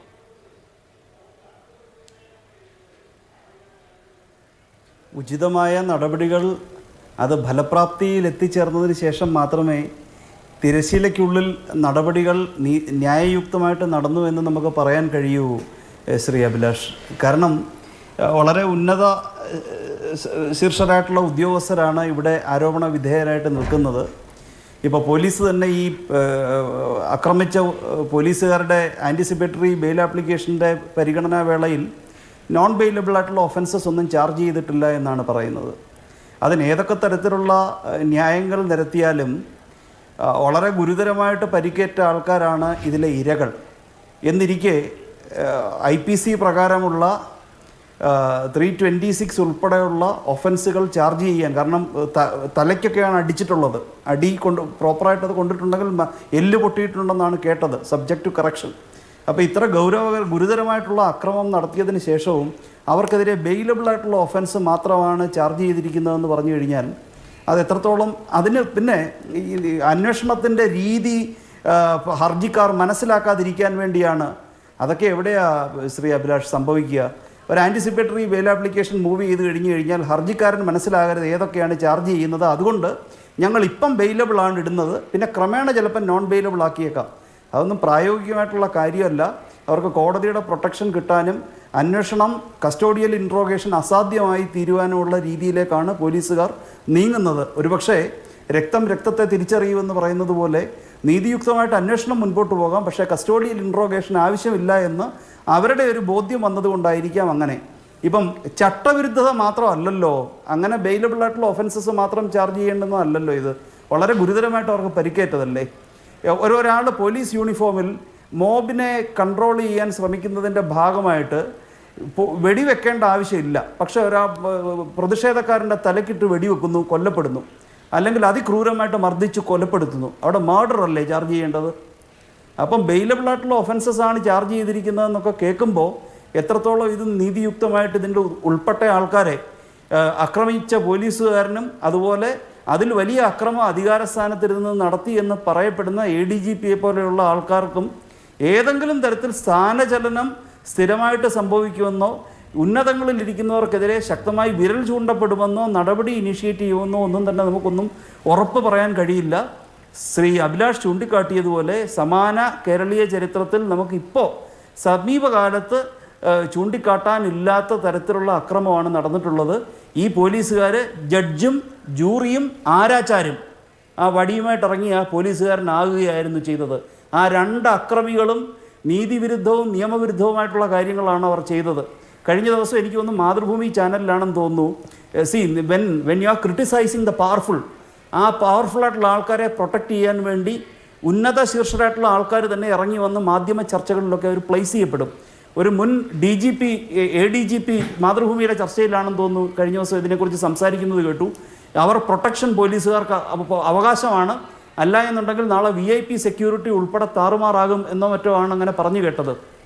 ശ്രീ അഭിലാഷ്, പോലീസിൻ്റെ കൺഫൈൻമെൻറ്റിലിരിക്കുന്ന പ്രതിഷേധക്കാരെ അവരെ ആക്രമിക്കുവാൻ വേണ്ടി വാതിൽ തുറന്ന് പ്രതികാരവാഞ്ചയോടുകൂടി കാറിൻ്റെ വാതിൽ തുറന്നിറങ്ങി ലാഠിയെക്കാട്ടിലും വലിയ ഒരു വടിയെടുത്ത് തലക്കിട്ടടിക്കുക, അതിക്രൂരമായിട്ട് അടിക്കുക. ശിക്ഷിക്കാൻ ആർക്കാണ് അധികാരം കൊടുത്തിരിക്കുന്നത് ഇവർക്ക്? പോലീസ് പ്രൊപ്പോർഷനേറ്റ് ആയിട്ടുള്ള ഫോഴ്സ് മാത്രമേ ഉപയോഗിക്കാവൂ. ഈ റിട്ടയർഡ് ആയിട്ടുള്ള പോലീസ് ഉദ്യോഗസ്ഥരൊക്കെ ഇത്തരത്തിൽ ഒരു മനുഷ്യാവകാശ ബോധ്യവും ഇല്ലാതെ ചാനൽ ചർച്ചകളിലൊക്കെ വന്നിട്ട് വളരെ നിക്ഷിപ്ത താല്പര്യത്തോടുകൂടി അക്രമികളെ ന്യായീകരിക്കുന്ന കാണുമ്പോൾ കേരളത്തിൻ്റെ പൊതുബോധത്തിനെതിരെ ചോദ്യചിഹ്നമായിട്ട് ഇവർ സ്വയം മാറുകയാണോ എന്ന് എനിക്ക് തോന്നുന്നു. തീർച്ചയായിട്ടും. അപ്പോൾ സ്വാഭാവികമായിട്ടും വളരെ പവർഫുൾ ആയിട്ടുള്ള ആൾക്കാരുടെ ഫെദേഴ്സിനെയാണ് ടച്ച് ചെയ്തിരിക്കുന്നത് നിങ്ങൾ ഈ ചർച്ചകളിലൂടെ. അത് പബ്ലിക് ഒപ്പീനിയനെ മിസ്ലീഡ് ചെയ്യുവാനും അന്വേഷണത്തിനെ വഴിതിരിക്കുവാനും ഇവർ ഉന്നത ശീർഷരായിട്ടുള്ള ആൾക്കാർ പ്രൊട്ടക്റ്റ് ചെയ്യപ്പെടുവാനും കേരളത്തിൽ ശ്രമം ഉണ്ടാകും. രാഷ്ട്രീയക്കാർ ഒരുപക്ഷെ ഇപ്പോൾ കോൺഗ്രസ് പാർട്ടി അധികാരത്തിൽ വന്നിട്ടുണ്ടാകാം, എന്നിരുന്നാൽ തന്നെ ഇതിൻ്റെയൊക്കെ അണ്ടർ കറൻസ് ഒക്കെ എത്രത്തോളം ഇവർക്ക് കാണാൻ കഴിയുമെന്നറിയില്ല. ഇത് വളരെ നിഷ്ഠൂരമായിട്ടുള്ള കുറ്റകൃത്യമാണ്. അവർ ശിക്ഷ നടപ്പാക്കിയായിരുന്നു ചെയ്തത്. മുഖ്യമന്ത്രി അതാരോ ആയിക്കൊള്ളട്ടെ, നാളെ ഇപ്പം SFIക്കാർ പ്രതിഷേധിച്ചാൽ അവരും ആക്രമിക്കപ്പെടാൻ പാടില്ല. നിയമത്തിൽ പ്രൊപ്പോർഷനേറ്റ് ആയിട്ടുള്ള ഫോഴ്സ് മാത്രമായിരിക്കണം പോലീസ് ഉപയോഗിക്കേണ്ടത് എന്ന് മാത്രമല്ല, കഴിഞ്ഞ ദിവസം ഇങ്ങനെയുള്ള പൊതുചർച്ചകളിൽ പങ്കെടുത്ത ഒരു റിട്ടയർഡ് ADGP എങ്ങനെയാണ് കേസ് ഡയറി വിളിച്ചു വരുത്തി തിരുത്താൻ ADGPക്ക് അധികാരമുള്ളതെന്നതിനെക്കുറിച്ച് പറഞ്ഞിട്ടുണ്ടായിരുന്നില്ല.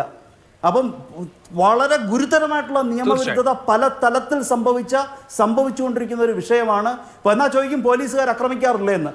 വല്ല പോലീസ് ഏതെങ്കിലുമൊക്കെ അവരുടെ മിസ്ലീഡ്സ് ഇങ്ങനെ സംഭവിച്ചിട്ടുണ്ട് എന്ന് പറഞ്ഞുകൊണ്ട് കേരളത്തിൻ്റെ ജനമനസ്സുകളിൽ വളരെ ആഴത്തിൽ മുറിവേൽപ്പിച്ച കേരളത്തിലെ പൊതുജനങ്ങൾ മുഴുവൻ കണ്ടുകൊണ്ട് നിന്ന ഇത്ര നിഷ്ഠൂരമായിട്ടുള്ള ഈ അക്രമത്തിന് നിയമം അന്വേഷണം വഴി മറുപടി കൊടുത്തില്ല എന്നുണ്ടെങ്കിൽ സാക്ഷര കേരളമൊന്നും രാഷ്ട്രീയ കേരളമൊന്നും പറയുന്നതിന് ഒരു അർത്ഥവുമില്ല ശ്രീ അഭിലാഷ്. അത് കോൺഗ്രസ്സുകാരനായിക്കൊള്ളട്ടെ, കമ്മ്യൂണിസ്റ്റുകാരനുള്ളവർക്ക് ആരായിക്കൊള്ളട്ടെ, മനുഷ്യരല്ലേ. സ്വന്തം വീട്ടിലെ പിള്ളേരാണെങ്കിൽ ഇതുപോലെ ഉച്ചയടിച്ചുമാർ അടിക്കാൻ ഇറങ്ങുമായിരുന്നോ? തലയടിച്ച് പൊട്ടിക്കുമായിരുന്നോ? ADGPമാർ ഇതുപോലെ വന്ന് ചാനൽ ചർച്ചകളിൽ ന്യായീകരിക്കാൻ വരുമായിരുന്നോ? ഇതൊക്കെ രാഷ്ട്രീയത്തിന് വേണ്ടിയിട്ടും പവർഫുൾ ആയിട്ടുള്ള ആൾക്കാരെ പ്രൊട്ടക്ട് ചെയ്യാനും വേണ്ടിയിട്ടും ചെയ്യുന്നതാണ് ശ്രീ അഭിലാഷ്. ഒരു സംശയമില്ല. KG ജ്യോതിർ ഘോഷ്, കേരളത്തിന്റെ പൊതുമനസാക്ഷിയെ ഏറെ മുറിപ്പെടുത്തിയ ദൃശ്യങ്ങളായിരുന്നു അത്. തല പൊത്തിപ്പിടിച്ചിരിക്കുന്ന 2 ചെറുപ്പക്കാരെ കൊല്ലാൻ എന്ന വണ്ണം ആഞ്ഞ് തലക്കടിക്കുന്ന അതിഭീകരമായി അടിക്കുന്ന ആ പോലീസുകാരുടെ ദൃശ്യങ്ങൾ, അതിലൊരാൾ മുഖ്യമന്ത്രിയുടെ ഗൺമാനായിരുന്നു. അതിനെ കേരളം ആകെ എതിർത്തപ്പോഴും മുഖ്യമന്ത്രി തള്ളിപ്പറഞ്ഞില്ല, സർക്കാർ തള്ളിപ്പറഞ്ഞില്ല, ആ ഉദ്യോഗസ്ഥർ ഒരു നടപടിയും നേരിട്ടില്ല. ഇപ്പോൾ പുതിയ സർക്കാർ വരുമ്പോൾ അവർക്കെതിരെ നടപടി വരുന്നു, കേസ് വന്നേക്കും, അന്വേഷണം പുരോഗമിക്കുകയാണല്ലോ. ഇത്തരം കാര്യങ്ങളൊക്കെ ഇപ്പോഴും ന്യായീകരിക്കപ്പെടുന്നത് എന്തുകൊണ്ടായിരിക്കും? ഇതെന്തോ ഒരു രാഷ്ട്രീയ ഉദ്ദേശം തീർക്കലാണ് എന്ന് വിചാരിക്കുന്നത് എന്തുകൊണ്ടായിരിക്കും? അല്ല, ഇത് ഒരുപാട് തലങ്ങൾ ഇതിനകത്തുണ്ടെന്നുള്ളതാണ്.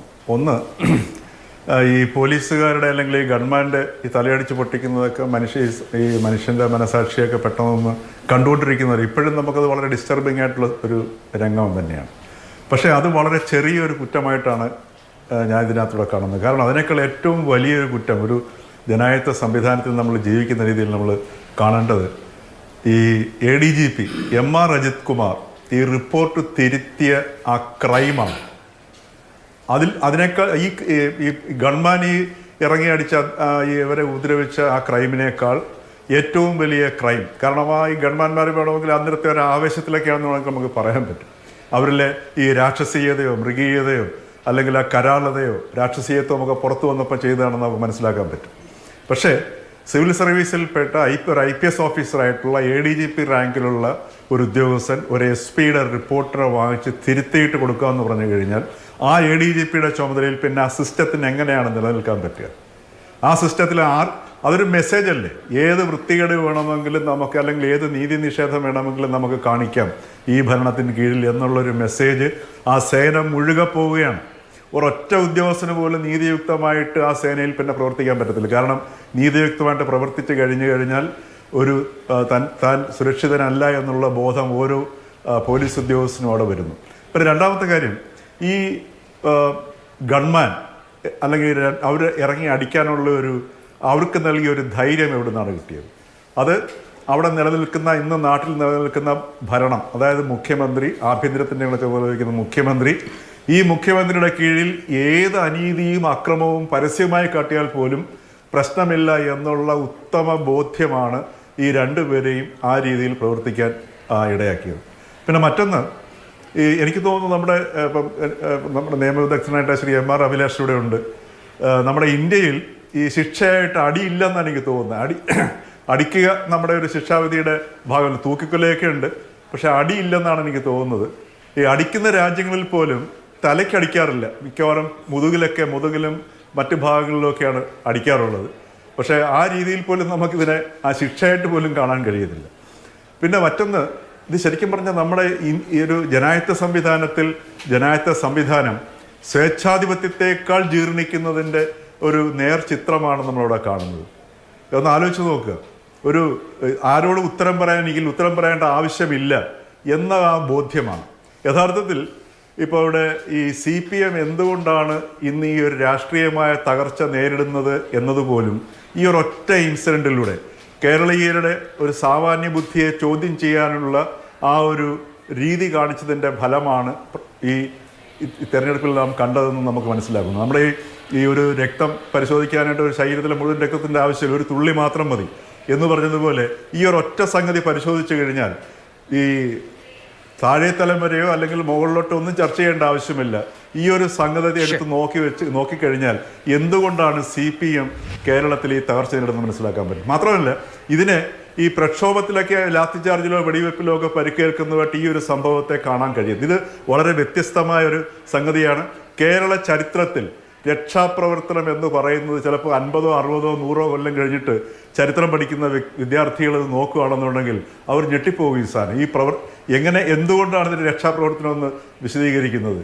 അത് എന്താണ് അതിൻ്റെ ഒരു സാഹചര്യം, എങ്ങനെ ഒരു ജനതയോട് ഇങ്ങനെ പറയാൻ കഴിഞ്ഞു എന്നുള്ളത് ആശ്ചര്യം കൂറുന്നൊരു സംഗതിയായിരിക്കും. അതുകൊണ്ട് ഈ മറ്റുള്ള പ്രക്ഷോഭങ്ങളിലെ അടിയോ ലാത്തിച്ചാർജോ ഒന്നുമായിട്ടും ഈ ഒരു സംഭവത്തെ നമ്മൾ താരതമ്യം ചെയ്യാൻ പാടില്ല.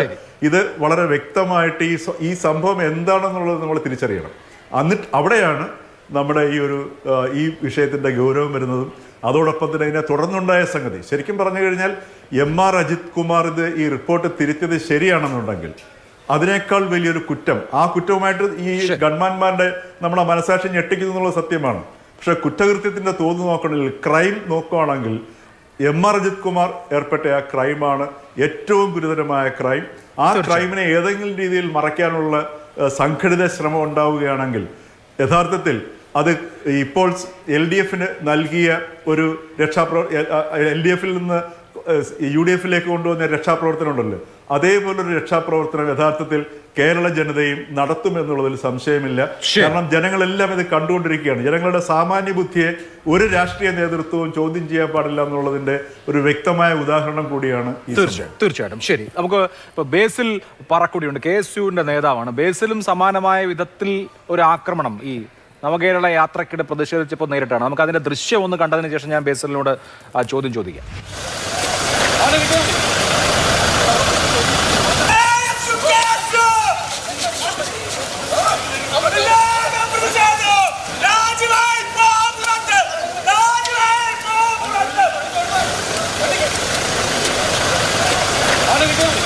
തലയ്ക്കടിച്ചില്ല, കാലിനാണ് അടി കൊണ്ടിട്ടുള്ളത്. ഇതാ ഈ മട്ടിലായിരുന്നു പ്രതിഷേധകരെ നേരിട്ടത്. മന്ത്രിമാർ പോകുമ്പോൾ പുറത്തു നിന്ന് ആരെങ്കിലും കരിങ്കൊടി വീശി കാണിച്ചാൽ അവരെ എന്തിനാണ് തല്ലിച്ചതയ്ക്കുന്നത് എന്നുള്ളത് എന്തായാലും അന്നത്തെ സർക്കാരായിരുന്നു അതിന് വിശദീകരണം നൽകേണ്ടത്. അത് രക്ഷാപ്രവർത്തനമായിട്ടാണ് അന്ന് അവർ അതിനെ വ്യാഖ്യാനിച്ചത്. ബേസിൽ, ഇവിടെ ഇപ്പോൾ ഉയരുന്ന വിഷയം ഈ ആക്ഷനിൽ പങ്കെടുത്ത ആളുകൾ മാത്രമല്ല, അവർ സംരക്ഷിക്കപ്പെട്ടു, അവർക്കെതിരെ ഒരു റിപ്പോർട്ടും ഉണ്ടായില്ല. അങ്ങനെ പൊതിഞ്ഞു പിടിച്ചത് ആരാണെന്ന ചോദ്യമുണ്ട്. ഇനി ഈ ഉന്നതരായ ആളുകൾ പൊതിഞ്ഞു പിടിക്കപ്പെടാതിരിക്കാൻ കൂടി ഉള്ള ഉത്തരവാദിത്വം നിങ്ങളെപ്പോലുള്ള ആളുകൾ, കോൺഗ്രസ്സുകാർ, KSUക്കാർ നിറവേറ്റണ്ടേ? അങ്ങനെയാണെങ്കിലല്ലേ നീതി ലഭിക്കൂ?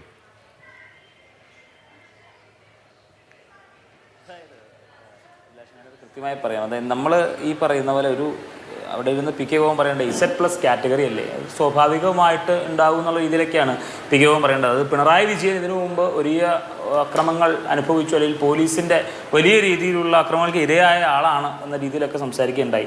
Z+ കാറ്റഗറി എന്തിനു വേണ്ടിയിട്ടായി? ജനങ്ങളെ തല്ലിച്ചതയ്ക്കാൻ വേണ്ടിയിട്ടാണോ Z+ കാറ്റഗറി? പിന്നെ മുഖ്യമന്ത്രിക്ക് 3 ഗൺമാന്മാരും അതുപോലെ തന്നെ 5 റിംഗ് ഗ്രൗണ്ടറുമാണ് ഉള്ളത്. ഇവരുടെയൊക്കെ കയ്യിൽ പിസ്റ്റളുകളാണ് ഉള്ളത്. ഇവർക്ക് ആർക്കും ലാത്തി ഉപയോഗിക്കാൻ വേണ്ടിയിട്ടുള്ള ലാത്തി ഉപയോഗിക്കലോ അല്ലെങ്കിൽ ഇല്ല എന്നുള്ള കാര്യം അഭിലാഷം ഉൾപ്പെടെയുള്ളവർക്ക് അറിയാം.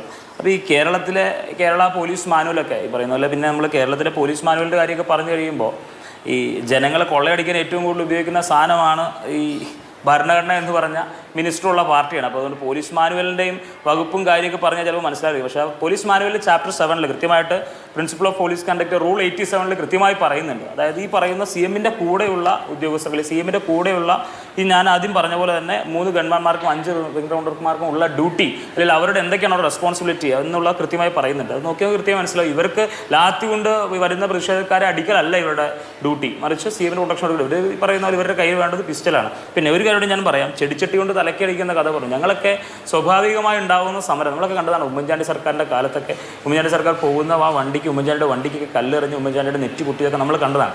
ഇത് സത്യം പറഞ്ഞു കഴിഞ്ഞാൽ DYFIയുടെ ഗുണ്ടകൾ, അക്ഷരാർത്ഥത്തിൽ DYFIയുടെ ഗുണ്ടകൾ ഒരു വൈറ്റ് ടീഷർട്ട് ഇട്ട് DYFIയുടെ ലേബൽ അടിച്ച് ടീഷർട്ട് ഇട്ട് ഉൾപ്പെടെ വഴിത്തീരകളിൽ ഈ പോകുന്ന നവകേരള സദസ്സിൻ്റെ ബസ് പോകുമ്പോൾ ഈ ബസ്സിന് മുന്നിലായിട്ട് ശരിക്കും ഒരു പ്രൊട്ടക്ഷൻ പോലെ ഇവർ പോയിട്ട് വഴിക്കാരെങ്കിലും പ്രതിഷേധക്കാർ നിൽക്കുന്നുണ്ടെങ്കിൽ അവരെ അടിച്ചമർത്തുന്ന കാഴ്ച എറണാകുളത്തൊക്കെ ഉണ്ടായിരുന്നത്. കനാലിലേക്ക് തള്ളിയിടുക, കൂട്ടം ചേർന്ന് ഈ പറയുന്ന പോലെ പമ്പിലിട്ട് മണ്ഡലം കോൺഗ്രസ് കമ്മിറ്റിയുടെ പ്രസിഡന്റ്, ഞാനിപ്പോൾ ഓർക്കുക, മണ്ഡലം കോൺഗ്രസ് കമ്മിറ്റിയുടെ പ്രസിഡന്റിനെ നിലത്തിട്ട് ചവിട്ടുന്ന അവസ്ഥ. DYFIയുടെ സത്യം പറഞ്ഞാൽ ദ ഗൂൺസ് ഓഫ് DYFI. ഞങ്ങളൊക്കെ കോടതിയിൽ ചെന്ന് കഴിഞ്ഞപ്പോൾ അറ്റംപ്റ്റ് ടു മർഡർ, ഞങ്ങൾക്ക് CMനെ വധിക്കാൻ ശ്രമിച്ചു എന്ന കുറ്റമായിരുന്നു ഞങ്ങൾക്കെതിരെ ആദ്യം ഇട്ട കുറ്റം. അപ്പോൾ ഈ പറയുന്ന പോലെ ഇട്ടത് ഈ ഷൂ എറിഞ്ഞുകൊണ്ട് ഡ്രൈവറുടെ കൺട്രോൾ പോയി മുഖ്യമന്ത്രിയും മറ്റു മന്ത്രിമാരും മരിക്കും എന്നതായിരുന്നു ആദ്യമിട്ട FIR ഇട്ടത്. അപ്പോൾ മജിസ്ട്രേറ്റ് കൃത്യമായി പറഞ്ഞു ഇത് FIR വാലിഡ് അല്ലാത്തതുകൊണ്ട് ഞങ്ങൾക്ക് ജാമ്യം അനുവദിക്കുക. അതിനുശേഷം ഈ വിഷ്വലിൻ്റെ അടിസ്ഥാനത്തിൽ മജിസ്ട്രേറ്റ് പറഞ്ഞത് ഇവർക്കെതിരെ കേസ് എടുക്കണം, ഈ പറയുന്ന ഈ സുരക്ഷാ ഉദ്യോഗസ്ഥരെന്ന് അവകാശപ്പെടുന്നവർക്കെതിരെ കേസ് എടുക്കണമെന്ന് പറഞ്ഞിട്ട് കേരള പോലീസ് അതിന് വേണ്ടിയിട്ട് ഒരു തരി അനങ്ങിയില്ല എന്ന് മാത്രമല്ല ഒരു തരത്തിലുമുള്ള അന്വേഷണം നടന്നില്ല. ഞങ്ങൾ ഈ പറയുന്ന പോലെ ഇന്ന ആളുകളാണെങ്കിൽ കണ്ടാൽ അറിയാമെന്ന് ഈ പറയുന്ന നമ്മുടെ കൂടെയുള്ള KSUക്കാർ എല്ലാവരും പറഞ്ഞപ്പോൾ അവരെ ഒന്ന് വിളിച്ചു വരുത്താൻ, അല്ലെങ്കിൽ ഈ പറയുന്ന ആൾക്കാരെ ഐഡന്റിഫൈ ചെയ്യാൻ വേണ്ടിയിട്ട് ഇവർക്കറിയാമല്ലോ ഈ CMൻ്റെ പോലീസിൽ എത്ര പേരെന്ന് അറിയാമല്ലോ, അങ്ങനെ പോലും ചെയ്തത്. പിന്നീട് ആ ട്രാവലറിന്റെ അകത്ത് സമരം ചെയ്ത ആളുകളെ കയറ്റി കഴിഞ്ഞപ്പോൾ പല സ്ഥലത്തും ആ ട്രാവലറിനകത്ത് കയറ്റി കഴിഞ്ഞപ്പോൾ അവരെ നിലത്തിട്ട് ചവിട്ടുന്നില്ല. അതായത് എന്തുമാകാമെന്ന രീതിയിൽ, ധാർഷ്ട്യത്തിന്റെ, ധിക്കാരത്തിന്റെ, അഹന്തയുടെ രീതിയിൽ, ഒരു ഏകാധിപത്യ ശൈലിയിലൂടെ ഇവരാണ് എല്ലാം നടപ്പിലാക്കുന്ന രീതിയിൽ അതിൽ വണ്ടിക്കകത്തിട്ട് വാനിന്റെ അകത്തിട്ട് ചവിട്ടി അടിവേറ്റിൽ ചവിട്ടുന്ന രീതിയൊക്കെ നമ്മൾ കണ്ടതാണ്. ശരി, ആ തരത്തിലൊക്കെയുള്ള കൈകാര്യം ചെയ്യലാണ് ഉണ്ടായിട്ടുള്ളത് എന്ന് ആ കൈകാര്യം ചെയ്യൽ ഏറ്റുവാങ്ങിയ ആളുകൾ പറയുമ്പോൾ ശ്രീ PK ഗോപൻ അങ്ങ് ആത്മാർത്ഥമായി ഇതിന് മറുപടി പറയുമെന്നാണ് ഞാൻ ആഗ്രഹിക്കുന്നത്. MR അജിത് കുമാർ എന്ന വ്യക്തിക്കെതിരെ മുന്നണിക്കകത്ത് നിന്ന് ആദ്യം PV അൻവർ നിങ്ങളുടെ MLA ആയിരിക്കുമ്പോൾ ഉയർത്തിയിട്ടുള്ള ആരോപണം, CPI ഉയർത്തിയിട്ടുള്ള ആരോപണം, പൂരം കലക്കൽ തൊട്ട് RSSന്റെ പ്രധാനപ്പെട്ട സെക്കൻഡ് ഇൻ കമാൻഡുമായി നടത്തിയ കൂടിക്കാഴ്ച അടക്കം പലതും ഉണ്ടായിരുന്നു. പക്ഷെ ഒരു നടപടിയും നേരിട്ടിട്ടില്ല, ചെറിയ ചില തസ്തിക മാറ്റം ഒഴിച്ചാൽ. അപ്പോൾ ഇങ്ങനെയൊക്കെയുള്ള കാര്യങ്ങൾ നടത്തിക്കൊടുക്കുന്നതിനുള്ള സംവിധാനം അല്ലെങ്കിൽ അതിനുള്ള പ്രത്യുപകാരം എന്ന നിലയിലായിരുന്നു ഈ പോലീസ് സംവിധാനം റൺ ചെയ്യപ്പെട്ടത് എന്നുള്ളതാണല്ലോ വെളിവാകുന്ന കാര്യം. അപ്പോൾ തെരഞ്ഞെടുപ്പിൽ തോറ്റത് ഇത്തരം കാര്യങ്ങൾ ജനങ്ങൾ കൂടി വിലയിരുത്തിയത് കൊണ്ടാണ് എന്ന് സമ്മതിക്കുമോ? ഞാൻ ചർച്ചയിൽ പങ്കെടുക്കുന്നില്ല സാർ, ഞാൻ നേരത്തെ പറഞ്ഞില്ലേ. എന്തായാലും 6 വലതുപക്ഷ നിലപാടുണ്ടല്ലോ, അതിൻ്റെ കൂടെ ഒരു ഇടതുപക്ഷ നിലപാട് വേണ്ട. ഇങ്ങനെ പോട്ടില്ല കാര്യം. അല്ല, ആദ്യം വരുന്ന പറഞ്ഞ ആളാണല്ലോ, ചർച്ചയിൽ പങ്കെടുക്കാൻ പറ്റില്ല. അല്ല, അഭിപ്രായം പറയാലോ.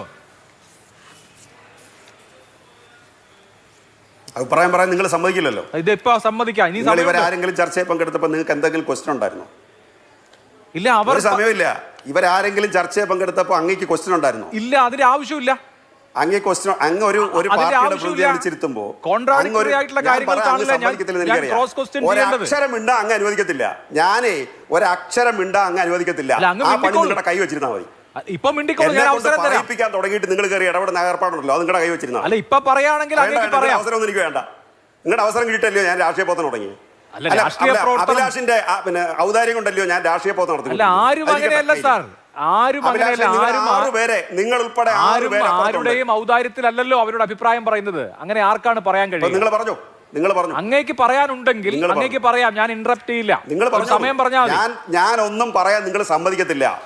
അങ്ങിപ്പോ പറഞ്ഞോളൂ. എനിക്ക് നിങ്ങൾ ഒന്നും സമ്മതിക്കില്ല. നിങ്ങൾ കാര്യങ്ങൾ നമ്മൾ അങ്ങോട്ടും വലതുപക്ഷത്തിന്റെ ആളെന്നല്ല പറഞ്ഞേ. ഞാൻ പറഞ്ഞ വാക്ക് എനിക്ക് ഉറപ്പുണ്ട്. 6 വലതുപക്ഷ നിലപാട് വിശദീകരിക്കുന്നു ഇവിടെ.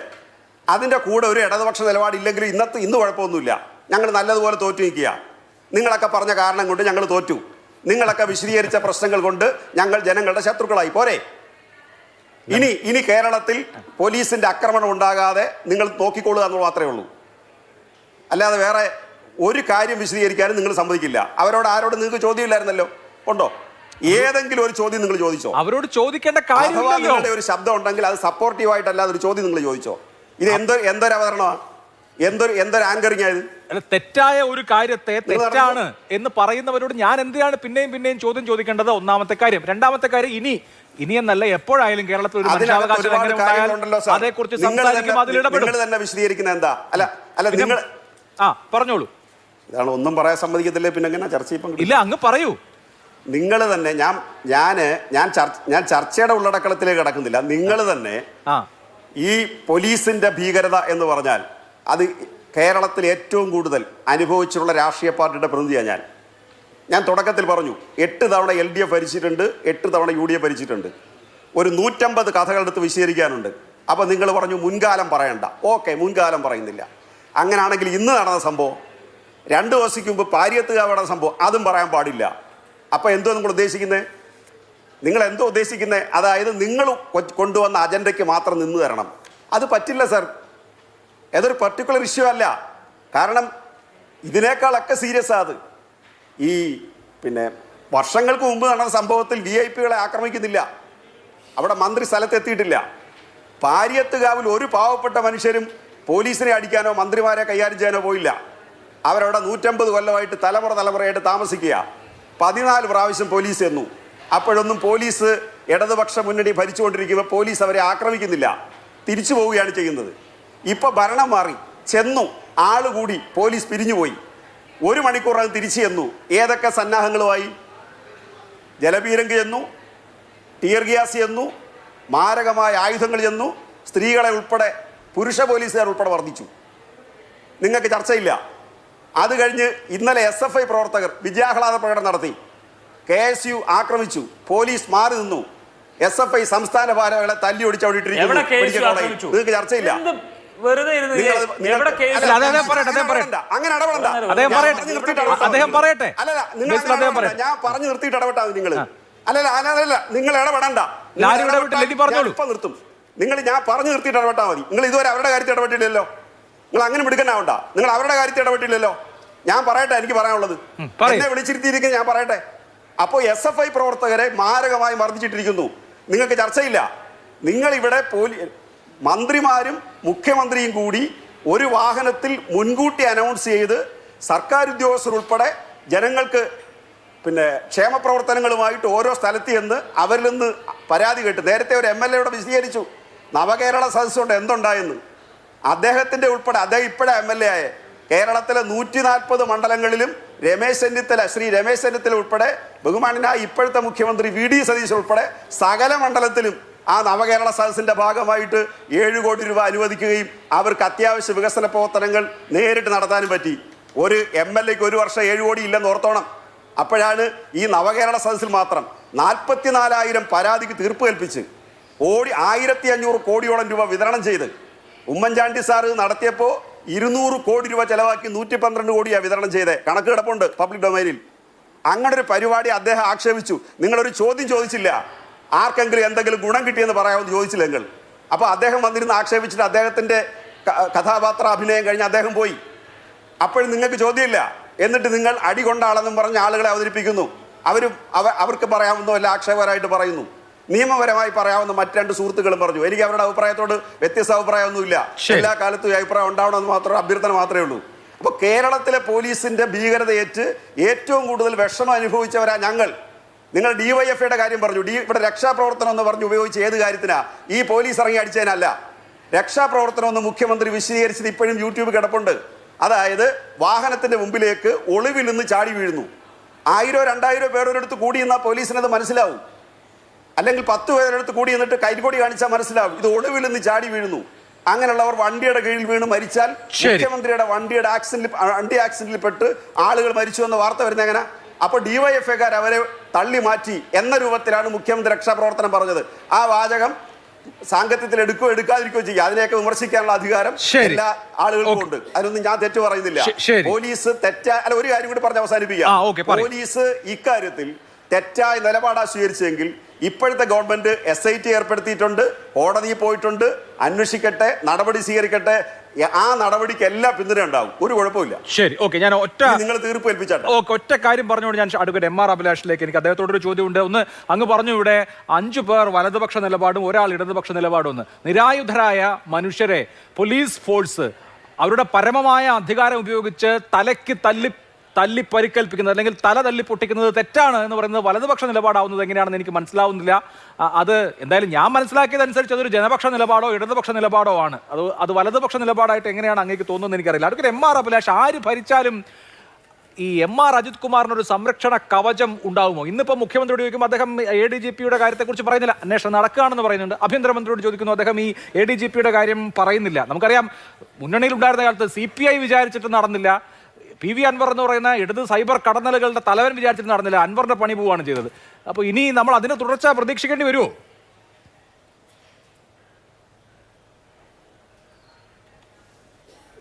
ശ്രീ അഭിലാഷ്, ഇത്തരത്തിൽ ഉന്നത പോലീസ് ഉദ്യോഗത്തിൽ ഭരണതലത്തിൽ ഏറ്റവും ഉന്നതമായ കസേരകളിൽ ഒന്നിലിരുന്നിട്ട് ഒരു നെഗറ്റീവ് ഫൈനൽ റിപ്പോർട്ട് കൊടുക്കണം എന്ന അന്വേഷണ ഉദ്യോഗസ്ഥൻ എന്ന് പറഞ്ഞു കഴിഞ്ഞാൽ ഒരു കേസ് അന്വേഷിക്കുമ്പോൾ അദ്ദേഹത്തിന് അന്വേഷണത്തെ സംബന്ധിച്ചിട്ടുള്ള പൂർണ്ണമായിട്ടുള്ള സ്വാതന്ത്ര്യമുണ്ട്. ചില പിശകുകൾ തിരുത്തുവാൻ ഉന്നത ഉദ്യോഗസ്ഥർക്ക് നിയമപരമായ അനുവാദമുണ്ടെങ്കിലും ഒരു പോസിറ്റീവായിട്ട് കൊടുക്കേണ്ട ഒരു ഫൈനൽ റിപ്പോർട്ട് പോലീസിന് കോടതിയിൽ പോസിറ്റീവ് ഫൈനൽ റിപ്പോർട്ടോ നെഗറ്റീവ് ഫൈനൽ റിപ്പോർട്ടോ സമർപ്പിക്കാം. മിസ്റ്റേക്ക് ഓഫ് ഫാക്ട് എന്നുണ്ടെങ്കിൽ നെഗറ്റീവ് ഫൈനൽ റിപ്പോർട്ട്, അതാണ് ഇവിടെ റഫർ റിപ്പോർട്ട് എന്ന് നാം മലയാളത്തിൽ സാധാരണ ഉപയോഗിക്കുന്ന പ്രയോഗം. അപ്പം പോസിറ്റീവായിട്ടുള്ള ഫൈനൽ റിപ്പോർട്ട് പോലീസുകാർ കുറ്റകൃത്യം ചെയ്തു എന്ന അന്വേഷണ ഉദ്യോഗസ്ഥൻ തെളിവുകളും സാക്ഷികളും സഹിതം കണ്ടെത്തി കഴിഞ്ഞിട്ട് നെഗറ്റീവ് ഫൈനൽ റിപ്പോർട്ട് കൊടുക്കണം എന്ന് ഉന്നത ശീർഷനായിട്ടുള്ള ADGP പറയുന്നുണ്ട് എങ്കിൽ അദ്ദേഹത്തിനെതിരെ വകുപ്പ് തലത്തിലുള്ള അന്വേഷണം വേണം. അദ്ദേഹത്തിനെതിരെ പീനൽ കോഡ് പ്രകാരമുള്ള കേരള പോലീസ് ആക്ട് പ്രകാരമുള്ള ശിക്ഷാ നടപടികൾ FIR ഇട്ട് വരെയും നടത്തുവാൻ പോലീസിന് അധികാരമുണ്ട്. പക്ഷേ അവരിയ്ക്കുന്ന കസേരകളുടെ ബലം ഭരണവൃന്ദത്തെ സംബന്ധിച്ചിടത്തോളം കാണാതിരിക്കുവാൻ കഴിയില്ല എന്നതുകൊണ്ടായിരിക്കാം political leaders are tight lipped about Ajith Kumar. അപ്പോൾ ഈ അദ്ദേഹം നടത്തിയെന്ന് പറയപ്പെടുന്ന മൊഴികളിലൂടെ ഇപ്പം പുറത്തേക്ക് വരുന്ന വളരെ ഗുരുതരമായിട്ടുള്ള നിയമവിരുദ്ധത, ആ നിയമവിരുദ്ധത ചോദ്യം ചെയ്യപ്പെടണം, അല്ലെങ്കിൽ അത് അന്വേഷിക്കപ്പെടണം, അങ്ങനെയുള്ളവർ തൊഴിലിൽ നിന്നും മാറ്റി നിർത്തപ്പെടണം എന്നുള്ളത് കേരളത്തിലെ ഒരു അജിത് കുമാറിൻ്റെയോ സുജിത് കുമാറിൻ്റെയോ വിഷയമല്ല. അടിസ്ഥാനപരമായിട്ട് നിയമവാഴ്ച നിലനിർത്തുവാനായി പോലീസ് ഭരണത്തിൽ ഇത്തരത്തിൽ ഒരിടപെടിയിലും ഒരു കാലത്തും ഉണ്ടാവാൻ പാടില്ല. ഭരണം മാറി വരും, എന്നാൽ പോലീസ് ഉദ്യോഗം വഹിക്കുന്നവർ അവർ നിയമവാഴ്ചയിൽ മാത്രം വിശ്വസിച്ച് നിയമം അനുശാസിക്കുന്ന രീതിയിൽ മാത്രം അന്വേഷണം നടത്തണം. കാരണം ഓരോ ക്രൈമിനും ഒരു ഇരയുണ്ട്. ഇരയെ പ്രൊട്ടക്ട് ചെയ്യുക എന്നുള്ളതാണ്. അതല്ലാതെ രാഷ്ട്രീയക്കാരന് പാദസേവ ചെയ്തുകൊണ്ട് ഇത്തരത്തിൽ ഇരകളുടെ രോദനത്തിന് നേരെ കണ്ണടച്ച് അവരെ അക്രമികളാക്കി ഇതുപോലെ ഡോക്യുമെന്റ്സ് തിരുത്തി അന്വേഷണം അട്ടിമറിക്കുന്നത് ADGP ആണെങ്കിൽ, തെളിവുകളുണ്ടെങ്കിൽ, മൊഴികളുണ്ടെങ്കിൽ അയാൾ ഒരു മിനിറ്റ് പോലും അയാൾ ആ സ്ഥാനത്തിരിക്കാൻ അർഹനല്ല. എനിക്ക് ഇദ്ദേഹത്തെ പേഴ്സണലായിട്ട് ഒരു പരിചയമില്ല, ഒരു വിരോധവുമില്ല. പക്ഷേ അടിസ്ഥാനപരമായിട്ട് പൗരബോധമുള്ള ഒരു വ്യക്തി എന്നുള്ള നിലയിൽ, അല്ലെങ്കിൽ അത് കാത്തു സൂക്ഷിക്കാൻ ആഗ്രഹമുള്ള ഒരു വ്യക്തി എന്നുള്ള നിലയിൽ ഭരണഘടനയുടെ 21-ാം വകുപ്പ് ഫെയർ ഇൻവെസ്റ്റിഗേഷൻ ഉറപ്പു തരുന്നു. അതിനെ അട്ടിമറിക്കുവാൻ ADGP അല്ല, DGP അല്ല, പോലീസ് മന്ത്രിക്ക് പോലും കഴിയില്ല. അങ്ങനെയുള്ളവന്മാർ പോലീസിന്റെ ഭരണ തലപ്പത്തിരുന്നുകൊണ്ട് അന്വേഷണത്തെ അട്ടിമറിക്കുന്നുണ്ടെങ്കിൽ അത് നമ്മുടെ എല്ലാം പരാജയമാണ്, നിയമവ്യവസ്ഥയുടെ പരാജയമാണ്, ഇവിടുത്തെ ജനാധിപത്യത്തിന്റെ പരാജയമാണ്. സർക്കാരുകൾ മാറി വരുമ്പോഴെങ്കിലും അവരുടെ മുഖത്ത് നേരെ കണ്ണാടി കാണിച്ചു കൊടുത്ത് നിങ്ങൾ ആരാണ് എന്നവരെ മനസ്സിലാക്കിപ്പിക്കാൻ കഴിയേണ്ടതായിട്ടുണ്ട്. അതില്ലെങ്കിൽ പിന്നെ എന്ത് ജനാധിപത്യം, എന്ത് നിയമവാഴ്ച, ശ്രീ അഭിലാഷ്? തീർച്ചയായിട്ടും രക്ഷാപ്രവർത്തകർക്കെതിരെയുള്ള നടപടി തുടങ്ങിയിട്ടേ ഉള്ളൂ എന്നാണ് കോൺഗ്രസ് നേതാക്കൾ പറയുന്നത്. കേരളത്തെ ഞെട്ടിച്ച, മനസാക്ഷിയെ മുറിവേൽപ്പിച്ച ആലപ്പുഴ സംഭവത്തിൽ തുടർന്ന് എന്തൊക്കെ കാര്യങ്ങൾ എന്നുള്ളത് നമുക്ക് എന്തായാലും കാത്തിരുന്ന് കാണാം. ഇനി ഒരു ചോദ്യം കൂടി ചോദിക്കാനുള്ള സമയം എനിക്കില്ല. ചർച്ചയിൽ പങ്കെടുത്ത 4 പേർക്ക് നന്ദി. സൂപ്പർ പ്രൈം ടൈം അവസാനിച്ചു. നമസ്കാരം.